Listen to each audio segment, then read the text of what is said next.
70,000 monks just broke their vows of silence to nominate Trump for the Nobel. Dear Mr. President Trump, we are standing here today with hearts full of appreciation. Today, 70,000 Cambodian Buddhist monks are wholeheartedly supportive of our Cambodian Prime Minister Hun Manet to nominate you for the Nobel Peace Prize. Please accept, Mr. President. 70,000 monks can't be wrong. After Trump brokered a peace deal between Cambodia and Thailand, the monks went ultra MAGA and shaved their heads like Stephen Miller.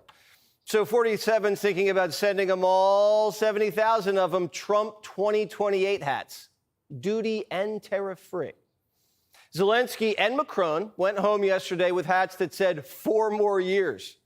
Just like when you visit a museum, Trump brought them to the gift shop right before they hit the door. Putin wanted a hat too, but instead Melania gave him a letter that said, "Stop killing kids." And Trump buzzed them with B-2s. Alaska was a show of force by President Trump. He invited President Putin to land that the Russians used to own. He displayed a huge amount of military hardware and then did a flyover. It was kind of like inviting your uncontrollable neighbor to your house and showing him your gun case. Trump's giving everybody options, the easy way or the hard way. This time, Zelensky picked the easy way. He wore a suit, said his thank yous, and brought Trump a big, beautiful gift, a putter from a Ukrainian soldier who lost his legs in a war and then picked up golf. Engraved on the head, "Let's putt peace together." Konstantin, first of all, I just watched your swing. I know a lot about golf, and your swing is great. It looks beautiful, and you're going to be a very good golfer very soon. But I also want to thank you for this putter. It's beautiful, and it's made with real love, and it's given to me with real love from you, and I appreciate that. Every time I sink a putt, I'll be thinking about you.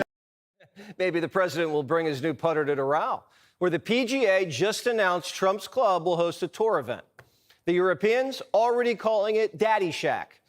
Yesterday, they were on their best behavior.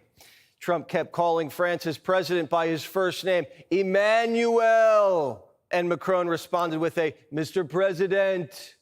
He was, quote, like a schoolboy speaking to his teacher. That's how President Trump likes his allies to behave. And although the leaders were still meeting as this column went to press, he appears to have whipped them into shape. The Europeans were sitting around the Resolute desk yesterday like they were waiting for class to start. Trump was giving Europe a geography lesson. He even put up the big, beautiful map and sent it home with Zelensky as homework. Now, if Zelensky can read a map like Trump can read a putt, we'll have a deal in no time.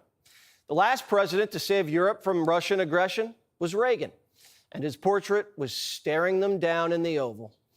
Compare that to Trump's first term, when Europe and Merkel were trying to look down on him and tell him he was wrong. Now Europe realizes he was right about everything, and they're the ones doing the listening. Even Obama's guys are admitting 47's in control. Whoever had the idea to bring all these European leaders together, in addition to President Zelensky, that was a brilliant, brilliant idea. Donald Trump didn't make Europe feel too comfortable. When it was time to get down to business and call Putin, he kicked them out of the room. I didn't do it in front of them. I thought that would be disrespectful to President Putin. I wouldn't do that because they have not had the warmest relations. And actually, President Putin wouldn't talk to the people from Europe. I mean, that was part of the problem. We had a very good call, and I told them that we're going to set up a meeting with President Zelensky, and you and he will meet. And then after that meeting, if everything works out, okay, I'll meet and we'll wrap it up. But, it takes, in this case, 2 to tango. They have to have somewhat of a relationship. Otherwise, we're just wasting a lot of time. I don't want to be doing that I just want to end it. Much of the left-wing media has been actively rooting against the President of the United States in the pursuit of peace. All weekend following those historic U.S.-Russia bilateral talks, we listened to clueless pundits on television trying but failing to claim that the president had failed. The so-called experts in the foreign policy establishment, whose record is nothing but endless wars, trillions of wasted taxpayer dollars, and dead Americans, have the nerve to try and lecture President Trump, who has solved 7 global conflicts in 7 months. Trump stopping wars that started on Democrats' watch. Even the monks get it. Even Democrats like Stephen A. get it. It was Biden in office when a full-fledged war against Ukraine took place. It was Russia that invaded Crimea, and that was under the Obama administration. It was Clinton in office when you made a deal that disarmed Ukraine and therefore weakened them, leaving them dependent on the United States. What I'm saying is promises made are supposed to be promises kept. What was Joe Biden's plan to win the war in Ukraine? He didn't have one. What was Biden's plan to end the war in Ukraine? He didn't have one. If Kamala won, did she have a strategy? Of course not. The Europeans just don't want to be next on Putin's menu. And that makes sense. But now that Trump made Europe foot the bill for the war, they're like, all right, let's call it a day. And after their meeting yesterday, they told Trump at the table, great talk. We'll see you in a month or two.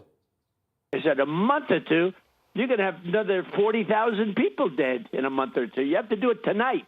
The Obama-Biden doctrine of strategic patience, a.k.a. don't change anything, just got doged. Trump doesn't have time for shenanigans. And if you look at the body count, neither does Ukraine. You can see why the president has the wind at his back. Trump's approval rating's been surging. Insider Advantage has him up 8 points since July. But Trump's not making peace for politics or for the Nobel Peace Prize, maybe just a little. He's doing it because he wants to walk through the pearly gates. I want to try and get to heaven if possible. I'm hearing I'm not doing well. I hear I'm really at the bottom of the totem pole. But if I can get to heaven, this will be one of the reasons. When Trump got shot in the head in Butler, it changed him. He believes God saved his life to keep him on earth, to put America first and stop the killing. And deep down, Trump knows he's been a little bit of a bad boy. So ending the Ukraine war is going to go a long way with the big guy upstairs. Good acts like ending wars don't automatically get you into heaven. As my good friend Harold Ford Jr. says, you also have to love your neighbor as you love yourself and love your Lord with all of your heart. So Trump is this close. I'm sure he's in. And we all know God loves song, and so does the president. In between brokering bilaterals, he's testing out the speaker system on the brand new White House patio.